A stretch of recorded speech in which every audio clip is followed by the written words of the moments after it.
Isa ayaw pagkwento nitong isa. Nasa lugar to. Sige na, kwento na. Pagpatuloy yung kwento. Nakalimutan niya na. Hindi. Masarap yung ganyan. Masarap yung ganito. Tatawag sa'yo, tapos ang dami nila. Oo, kinikilig. Amazing na yan. Ano, tapos ka? Mas, talagin mo, tapos ka na ba? Oo nga.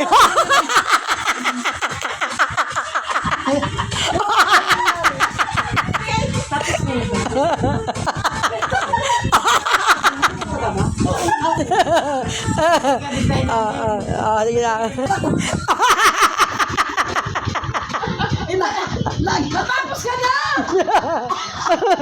Siya naman magkwento araw siya. Sabi na ba ito kayo? Siyempre yan ako yung tao sa kuting... Oo, magkabaliktad ka sa araw ito. Ano, tapos na. Anong ginawa ko? Ano niya sa airport? Parang ko rin yun. O nga yun! Kasi Oo nga! At sabi niya, walang dumadating. Yung pala scammer. Scammer? hindi na tatapos. Pinuntaan sila. Hindi na tatapos ang Kaya nga sabi ko sa inyo, hindi ba tatapos ang kwento? Ako ba yung kwento mo? Hindi ko na naiintindihan.